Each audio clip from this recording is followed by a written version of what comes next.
Siratal ladzina an'amta 'alaihim ghairil maghdubi 'alaihim waladdallin. Amin. Amin amin ya rabbal alamin. Dan seterusnya kepada seluruh jawatan kuasa surau, Tuan Imam, hadirin dan hadirat kekanda yang dirahmati oleh Allah Subhanahu wa taala sekalian. Apa khabar semua? Alhamdulillah. Mudah-mudahan dalam keadaan kesihatan yang baik, molek dan sentiasa di bawah lindungan Allah taala insya-Allah.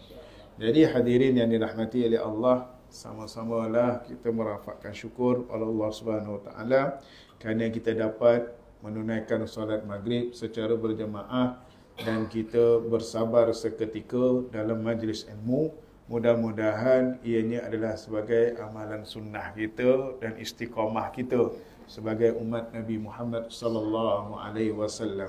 Dan perkara yang kedua, sama-samalah kita mendoakan agar umat Islam yang berada di Palestin, bukan sekadar umat Islam tetapi manusia yang bersetuju dengan Palestin sebagai satu negara, ya, negara menuntut hak negaranya sendiri, yang mana Israel itu tidak termaktub negaranya, ya. Kita doakan semoga mereka itu semua selamat dan dilindungi di Palestin, tuan-tuan, insya-Allah. Dan kita pun sedia maklum, Allahumma ansuril muslimin wal muslimat wal mu'minin wal mu'minat wal mujahidin wal mujahidat. Allahumma ansuril muslimin, ya, Allahumma ansuril islami ikhwanina fi Palestin.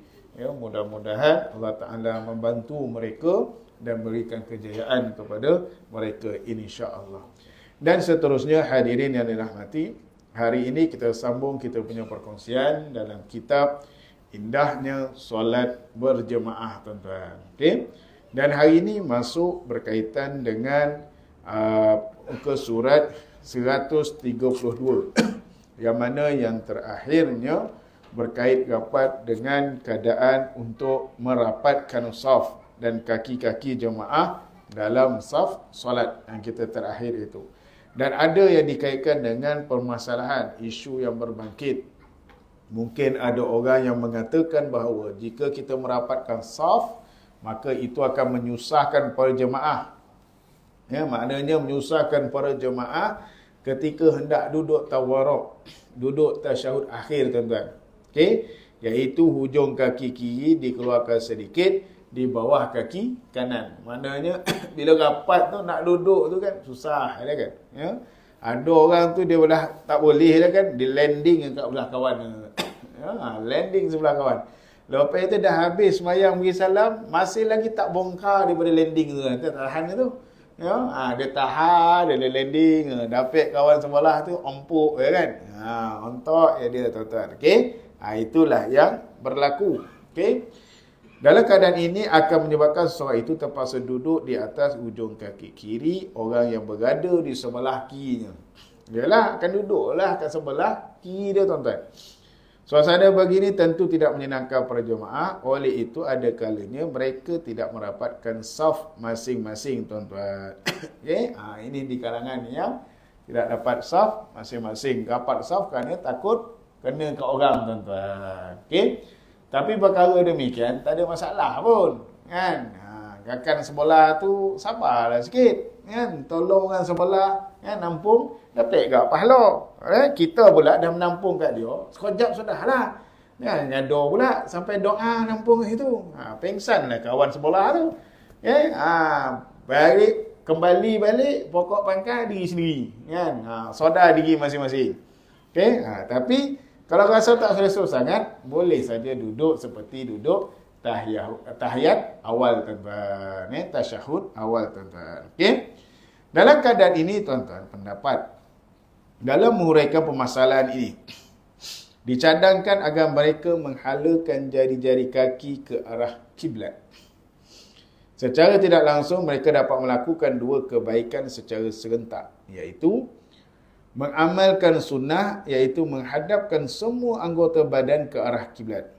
Bukankah termasuk daripada perkara-perkara yang disunatkan untuk dilakukan di dalam solat. Itu yang ada orang dia sembahyang kan, duduk tu, dia dari kaki dia tu Semua menghadap. Dia macam duduk jengket tu lah. Kan? Yang ada sebahagian yang duduk macam tu kan. Macam orang kita tak duduk macam tu. Selalu yang duduk macam tu tanda dia buasi, tuan-tuan. Ya, dia ada buasi, dia tak boleh nak duduk betul-betul, tuan-tuan. Ya, wallahu alam. Ya, kadang-kadang orang yang buasi ni sakit ya, tuan-tuan kan. Sebab tu dia semayang duduk ke, ikut keadaan yang selesa buat dia, tuan-tuan. Kemudian yang kedua, menghindarkan diri daripada duduk di atas hujung kaki jemaah di sebelah kiri dan jemaah di sebelah kanan. Tidak duduk di atas kaki mereka. Maknanya, tak perlu sebenarnya hindarkan diri kita daripada duduk dengan kawan kiri dan kanan, tuan-tuan. Maknanya boleh ubah duduk dengan secara tasyahud awal tu tadi. Okey? So, itu adalah inisiatif masing-masing, tuan-tuan. Okey? Benda ni selalu berlaku pada yang mungkin orang yang berbadan besar. Satu orang badan besar, orang tengah sakit lutut. Ya, tengah sakit kaki kan. Ataupun dia kena gout ke kan. Ya, ada orang yang kena gout ke kan. Ya, tak boleh makan seafood ke apa, tuan-tuan kan. Ya, kena gout tak boleh makan seafood. Okey, tapi benda-benda lain dia boleh makannya, masya-Allah, tuan-tuan. Okey. Tu pada mereka-mereka lah yang sakit, tuan-tuan. Okey, saya pun doa janganlah kena gout, tuan-tuan. Takut out je saya. Kan? Wallahu alam. Orang yang rasa sakit itulah yang pernah merasainya. Yang mana sakit tu kita doakanlah mereka cepat sembuh insya-Allah. Okey. Seterusnya, tuan-tuan, berkaitan dengan menghindarkan sesuatu yang menarik perhatian orang yang bersolat. Sama ada di dinding depan masjid maupun di tempat sujud. Hindarkan. Ya. Dia orang-orang yang boleh mengganggu, ya, ataupun menarik perhatian orang yang sedang bersolat. Ya. Yang paling dekat dengan kita, apa dia contohnya? Apa dia? Di depan kita semayang. Paling dekat dengan kita, yang boleh mengganggu dalam orang kadang orang solat. Apa dia? Tak tahu Tu, TV tu, tuan-tuan. Kan? Ada tompek tu dia letak TV dinding ke tepi ya, tuan-tuan. Kan? Tapi satulah kelebihan TV ni. Bila time solat dia tulis lah kan. Waktu solat. Ada tompek dia terus padam. Dia auto padam. Maknanya tempoh berapa minit lepas azan tu, nak komat tu, dia padam, tuan-tuan. Ya. Yalah, orang tu Allahu Akbar, dah usyuk dah, dia jengket sikit. Oh, ustaz tengkunya kuliah. Nanti tak tahan ayat tu. Esel, tuan-tuan, kalau bukan waktu solat, maknanya waktu solat memang waktu solat lah. Tapi bukan yang waktu jemaah kan dia ada. Kalau waktu solat tengah sembahyang kan. Kalau tengah baca khutbah, waktu khatib, betul tak? Okey. Kalau kita datang pukul sembahyang Zuhur contoh kedua kan, dah keluar lah benda tu, tak? Dia tak adalah tulis yang waktu salat. Dia keluarlah jadual kan. Itu yang kadang-kadang. Oh ustaz dia kan. Itu yang tak tahan tu. Saya semayang selalu cari kat dinding-dinding yang sesuai. Boleh meloket, tak nampak depan, tuan-tuan. Bukan apa. Memanglah. Semayang ni memang kena pandang bawah kan. No comment lah pada diri masing-masing. Sebab tu bila ada orang yang buat TV ni, saya kata dia, kurang-kurangkan sikit buat benda bergerak.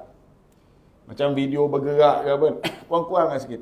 Sebab bila video bergerak, dia buat pula sketsa tentang orang kena bom kat Palestin. Tengah semayang, tengok apa dia berlaku kan. Tentulah. Dia punya rentetan dia, tuan-tuan. Okey? Bukannya mengatakan bahawa tak perlu ada TV ni. Tapi pokok pangkal dia benar daripada diri masing-masing. Cuma kita lah kan. Macam mana kita punya kawal dan keadaan, tuan-tuan. Okey? Dalam mengenai tuntutan ini ialah hadis Nabi SAW. Okey, yang tadi ni berkait rapat dengan dalil hadis ni. An Aisyah anna Nabi SAW fi khamisatin laha a'lamun fa nazara ila a'lamiha nazratan falamma sarafa qala idhabu bi khamisati hazihi ila abi jahm wa'tuni bi anbijaniyati abi jahmin fa innaha alhatni yatnifan an salati.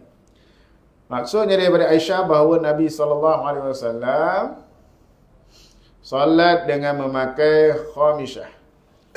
sejenis pakaian. Yang berjalur, lalu baginda terpandang ke arah jalur itu.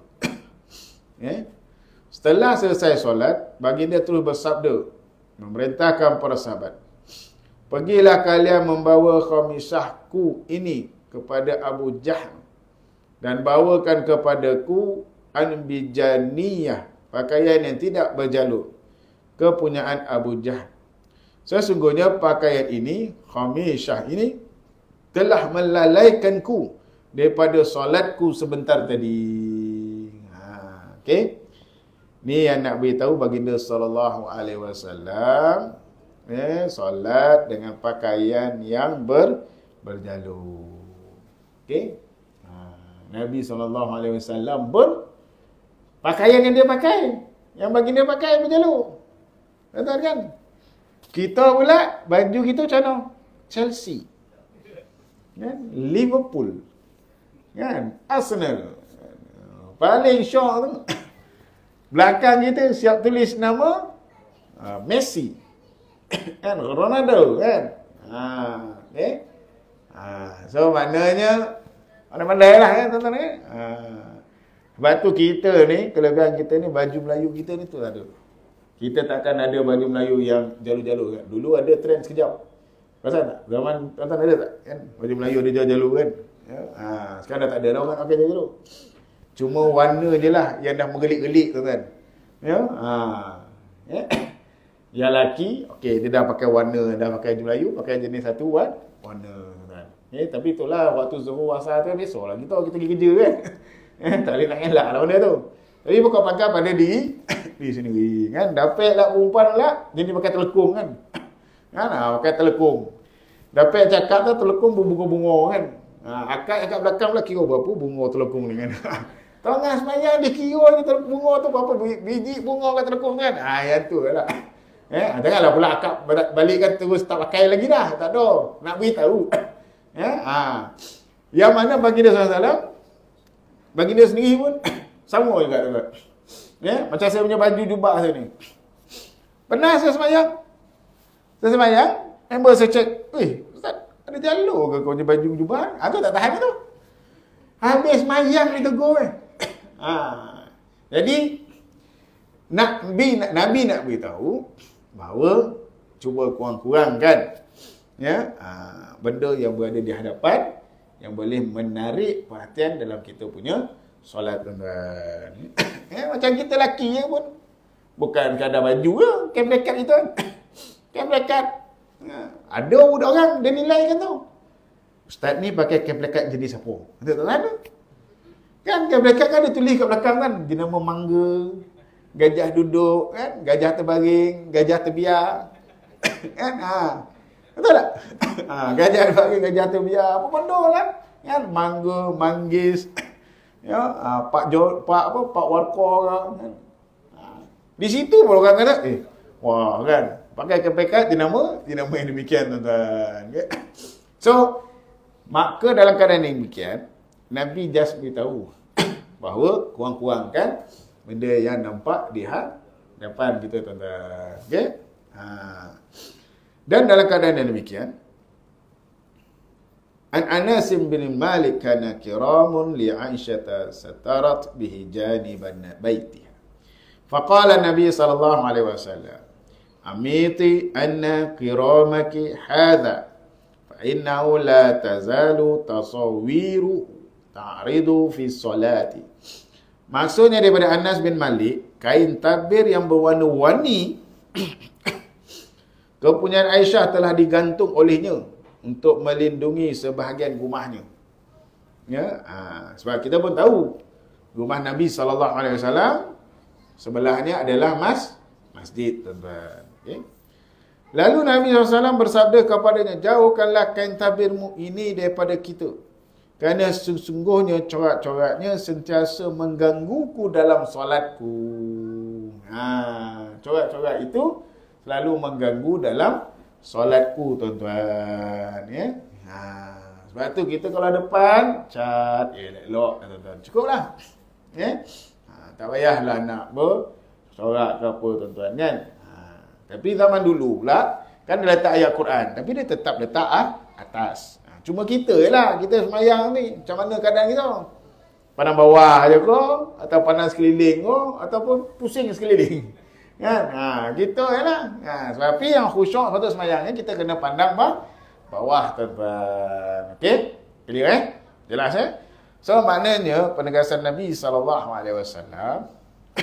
nak bagi tahu bahawa perkara-perkara ini perlu dikawal dan diawasi supaya nak mengurangkan, bukan mengurangkan isu pahala solat kita, tetapi ialah kita punya khusyuk tu kan. Cerita khusyuk tak khusyuk ni dia bukan kata pada orang biasa je, termasuk ustaz-ustaz pun kan. Orang biasa, orang alim tertentu pun kan. Sebab tu dia punya pakaian tu kena elok, tuan-tuan. Okey. Oleh itu jam waktu solat digital dan bingkai ayat suci Al-Quran hendaklah digantung di dinding tepi atau belakang. Begitu juga pakaian dan alas sujud. Sejadah hindarkan dari warna-warni dan bercorak-corak. Macam ni tak apalah. Esoklah tu. Kan? Hindarkan berwarna-warni. Dia pula punya warna ikut pink pula kan. Pelangi, bukan pink, pelangi.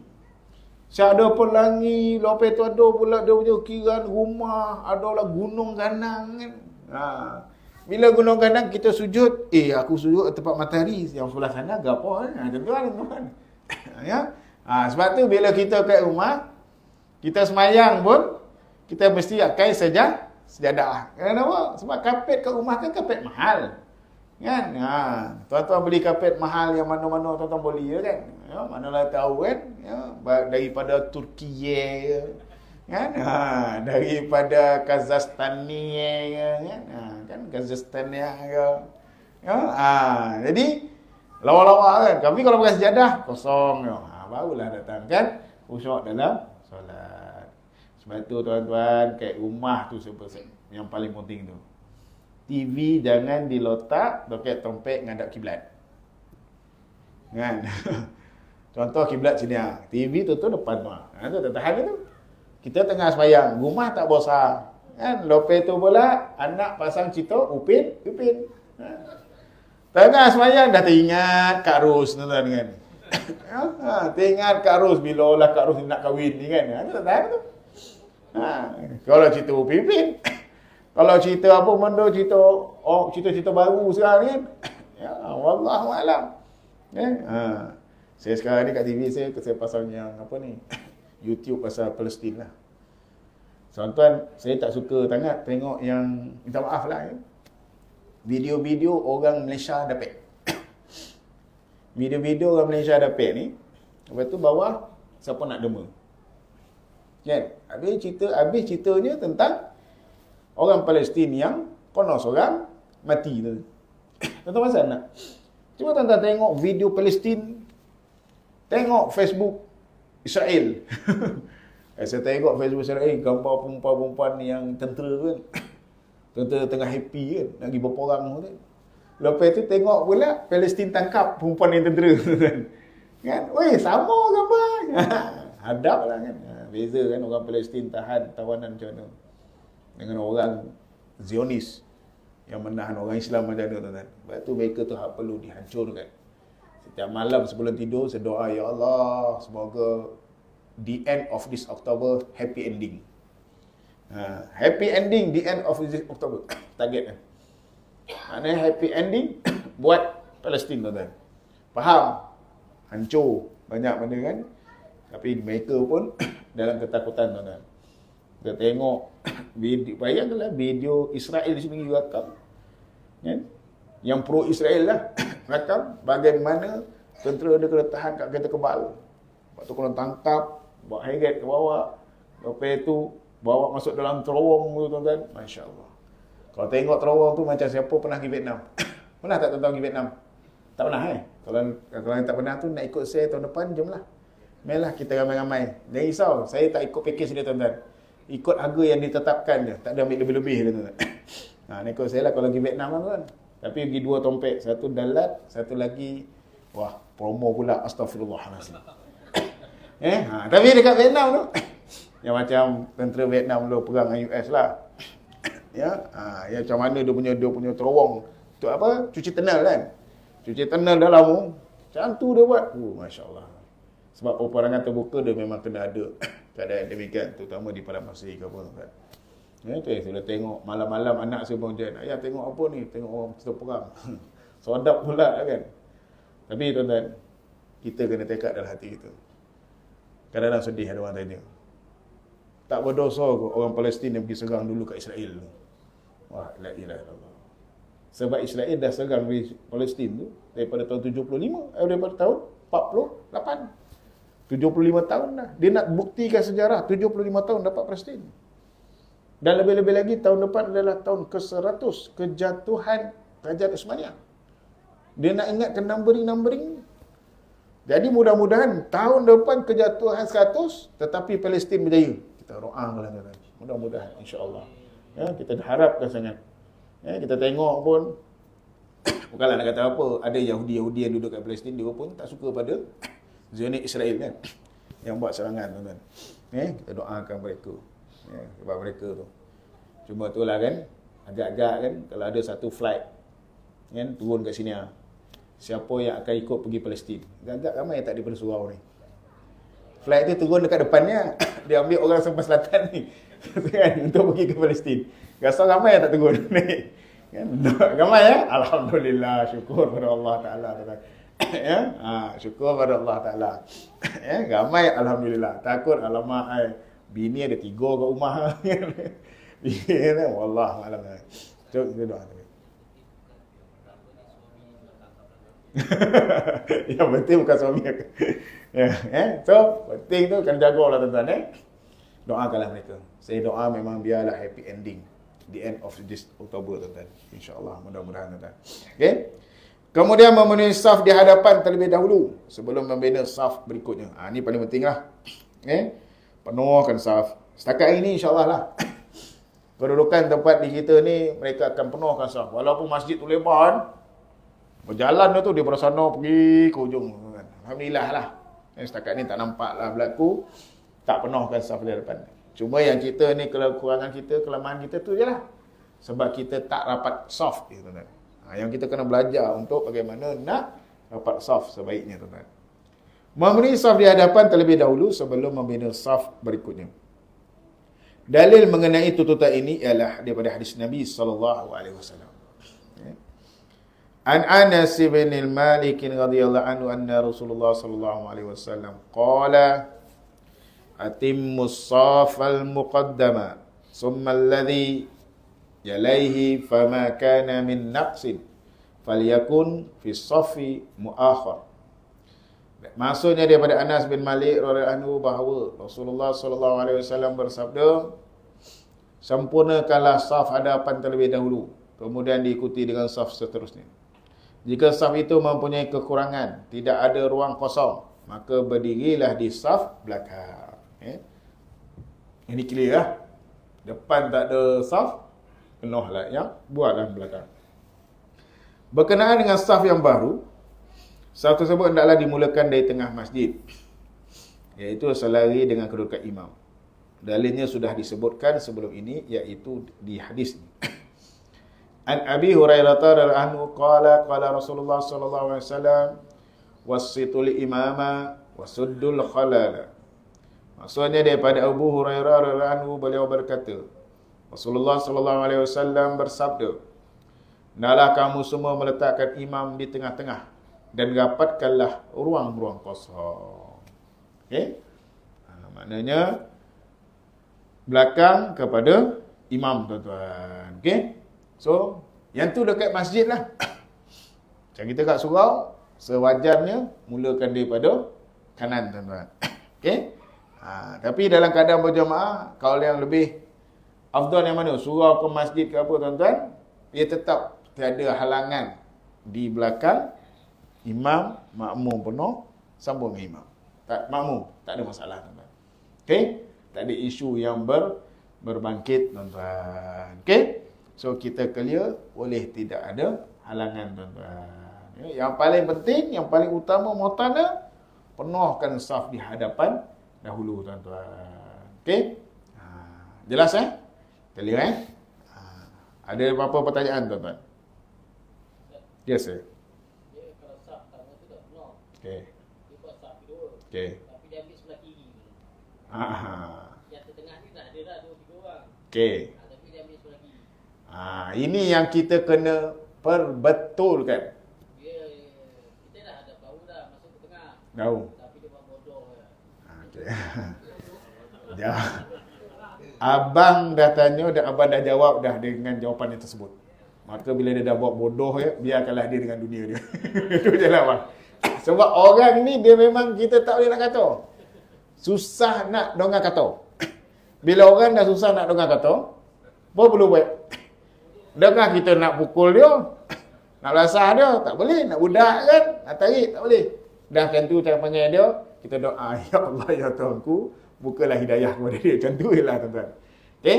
So maknanya, dah daripada persoalan tadi, jawapan dia pergi potong pada kiri. Cerita dia, individu berkenaan, kena berusaha menambahkan ilmu.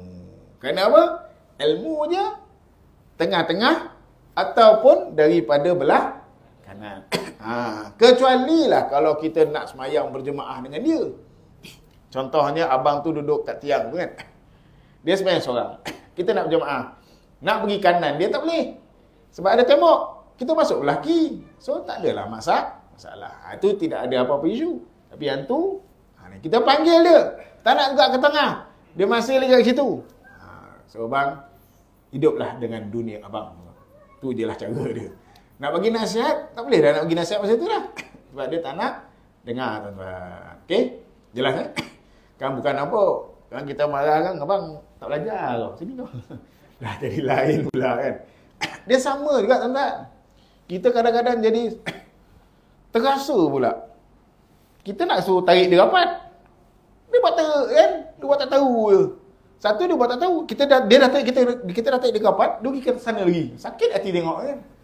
So kita nak marah lagi. Tak payahlah. Macam ni orang kita doakanlah dia dalam keadaan yang menambahkan ilmu, insya-Allah. Okey? Sebab benda-benda macam ni tak boleh kata apa. Saya faham tu, ya. Tapi kita hati yang kita ni, ya Allah, semoga jemaah ramai lah kan, penuh sampai sambung kat dia kan. Kita doalah demikian tuan-tuan. Ya. Okey, clear jelas. Ada lain? Ya. Okey. Okey. Yang ni yang biasa kita belajar. Okey? Yang biasa kita belajar kerana kita nak pastikan ada saf ataupun teman dengan kita, tuan-tuan. Dalam realiti suasana sekarang, kita tengok sekeliling dulu. Kalau kita rasa memang kita akan seorang je di situ. Ya? Kita seorang saja di situ. Kalau situasi di surau, better pergilah di hujung kanan. Kerana apa? Sebab kita akan tarik pun orang yang berada di hujung.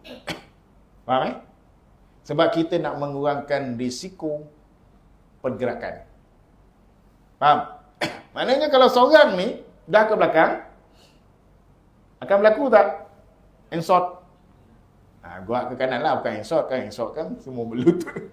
Kan? Degak kan? Ramai tak akan berlaku. Ramai kan? Lepas tu bila kita belajar dulu, masuk belah kanan. Supaya nak mengurangkan pergerakan tersebut. So kalau kita berada di tiang hujung, kita tarik belakang seorang ke belakang, kurang-kurangnya seorang dia yang menganjak. Kan? Itu dalam situasi yang kita rasa yang apa orang kata, pastinya tak ada orang lain lagi untuk berada dalam saf kita yang selanjutnya. Tapi kalau situasi masjid setakat hari ini di kampung kita, tempat kita mana-mana lah kan, bila nampak kita seorang, kita rasa insya-Allah akan ada orang yang menemani kita.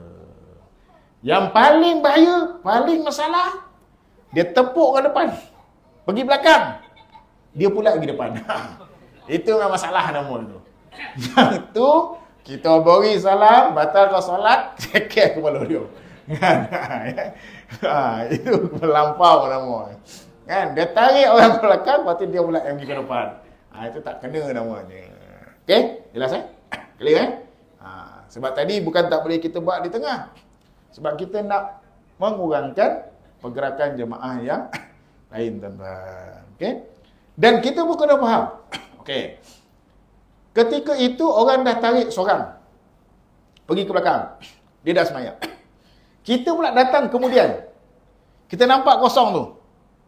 Mana perlu kita pergi? Kita pergi yang kat kedua tadi ke? Atau pergi ke tempat yang kosong tadi? Kosong, kedua kosong.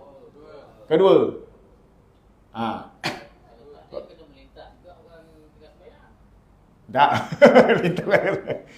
Okey, sekarang ni. Dia orang tu dah ke belakang. Lepas tu dia nampak ada satu kosong. Dekat ujung ke, kat tengah ke.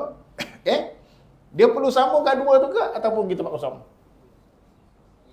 Isi tempat kosong. Tempat kosong tu perlu diisi.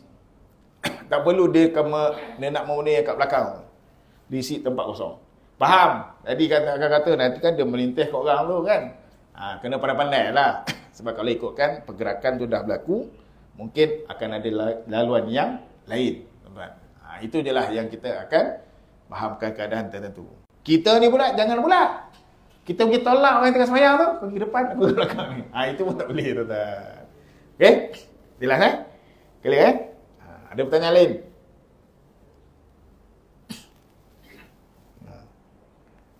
Ayo bang. Okey. Cuit dia tak nak ke belakang. Apa pun buat? Adakah perlu cuit like orang lain? Jadi maknanya redha je lah dalam keadaan demikian. Cuit dia tak nak ke belakang enggak sebab apa? Mungkin dia tak faham benda yang demikian. Benda ni memang berlaku. Dia bukan cerita tentang saf pertama, saf kedua tu dia seorang. Ini kalau semayang dia tengah semayang 2 orang. Imam, dia makmum. Kita dah cuit dah, kita dah datang lah. Dia masih kekal duduk situ. Ini tanda dia suruh dia datang kuliah maghrib di surau An-Nur, tuan-tuan. Okey? Jadi maknanya kita tak nafilah kelemahan-kelemahan tertentu, tuan-tuan. Dia bukan tu je. Kadang kita bila berjamaah dengan orang yang dia dah masbuk, dia sembahyang rakaat kedua, kita duduk belakang. Kalau ikutkan bacaan dia maghrib isyak tu, kena jelas ke kena diam? Jelas. Ada diam. Mulut tak bergerak lah tu. Lagi kita berderau. Ni semayang ke tak semayang ni? Kan? Kita pula dah jadi makmum pada dia kan? Okay? Mungkin kita sebagai nak ingatkan dia, kita tak doakan, kita sebut amin. Buat sikit. Ya? Pernah tak rasa imam yang demikian? Pernah. Banyak kan? Ya? R&R kau, kat pasar raya. Tak payah kan pasar raya. Dekat masjid juga pun ada kan? Tempat-tempat yang tertentu. So maknanya memang kena kita ketahui lah, kita kena faham. Ya. Lebih-lebih lagi macam kita pergi sembahyang subuh kan. Dia tengah sembahyang subuh. Diam, tak baca apa-apa. Aduh, kita pun risau. Hari tu hari Jumaat pula tu takut dia baca surah Al-Insan pula. Kita nak kojam masuk. Kan dekat R&R kan. Dekat R&R kalau baca surah Sejadah, aduh, tak teraya. Saya pernah pergi R&R Mano kan. Dia baca surah Sejadah, la ilaha illallah. Orang tu semua musafir. Pernah sekali tahun 2000 berapa dah. Orang bertanya kat saya. Cerita dia semayang dekat bus stand. Terminal 1 bus stand. Ada yang imam kat situ. Dia orang kat situ lah, orang bus stand lah. Imam kat situ hari Jumaat pagi dia baca surah Sejadah. Jadi makmum tu dia tanya saya, Ustaz, boleh tak kalau saya semayang sendiri? Poilah semayang sendiri bang Sebab dia nak kejar bas. Kan? Dia nak kejar bas. Nak cepat pula. Jadi janganlah menyusahkan keadaan. Macam contoh masjid negeri tuan-tuan. Imam-imam tu bagus tuan-tuan. Kalau ada waktu tertentu macam dia tengok subuh lewat kan. Waktu subuh dah lewat pun 6.10 dah suku kan. Mereka ni tak ada. Tak ada lah baca surah Sejadah pagi tu dah.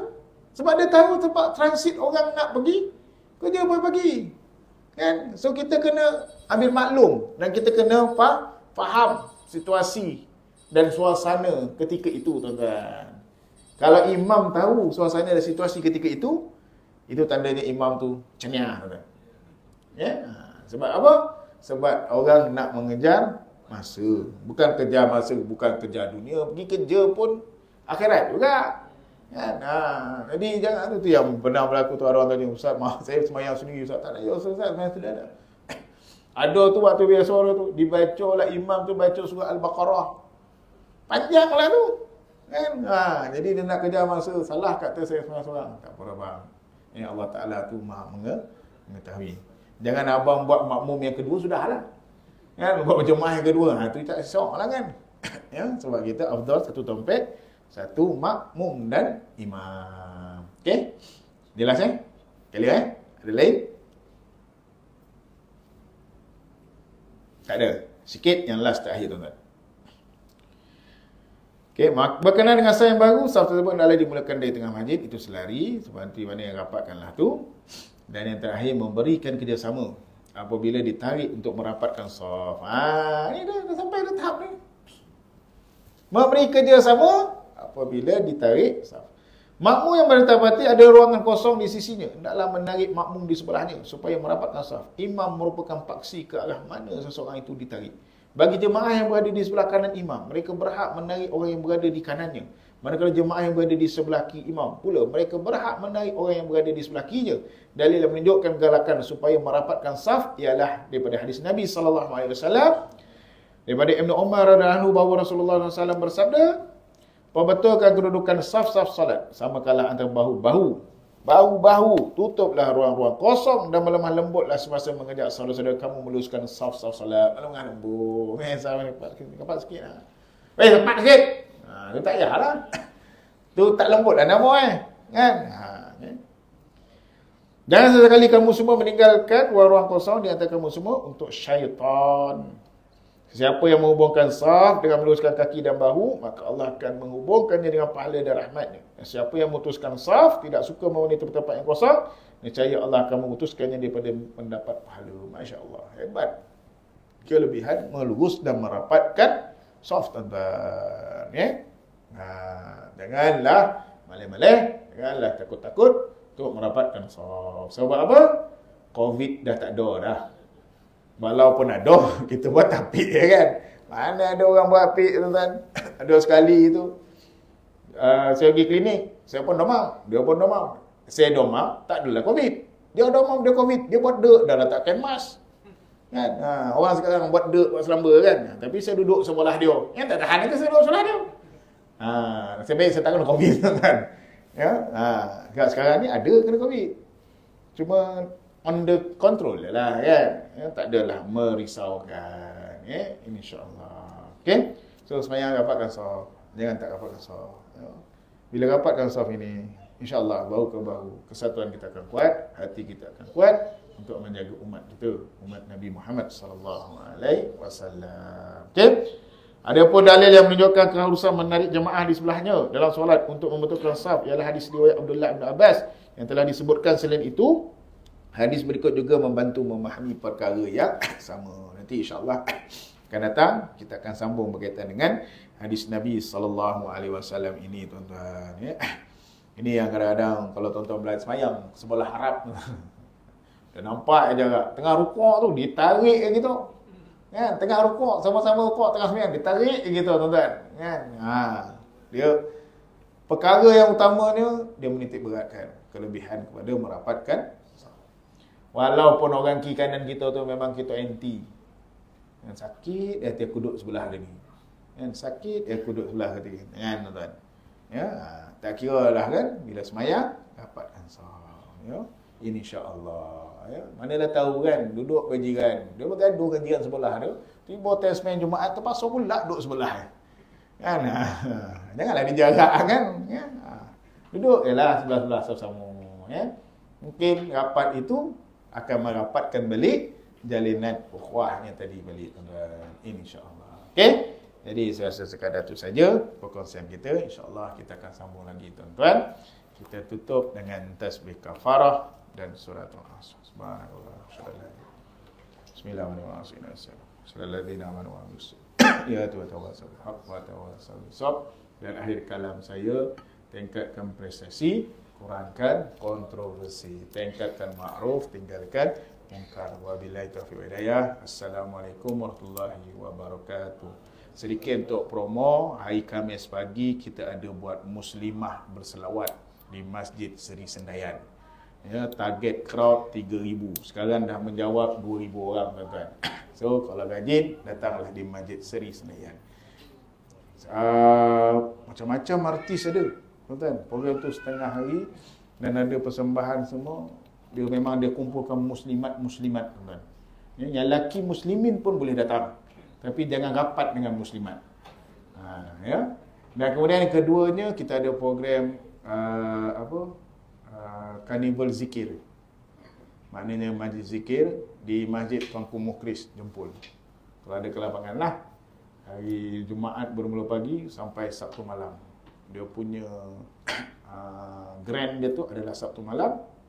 Sebab kita akan buat majlis zikir mengikut berapa ramai yang datang, dan akan ada live streaming daripada kumpulan-kumpulan ikhwan-ikhwan kita, saudara-saudara kita. Setakat hari ini yang negara yang akan join USA, Russia, China ke, Singapura, Brunei. Maknanya zikir tu secara live streaming. Combine juga dengan negara luar, tapi yang nakibnya daripada Malaysia kita lah. Ya, kalau ada kelapangan nak pergi ke Tuanku Mukhlis tu boleh, tuan-tuan. Maknanya satu program yang utama kita buat zikir secara streaming melibatkan negara luar, tuan-tuan. Okey, doakanlah yang terbaik. Sekadar itu saja. Wabillahi taufiq wal hidayah. Assalamualaikum warahmatullahi wabarakatuh.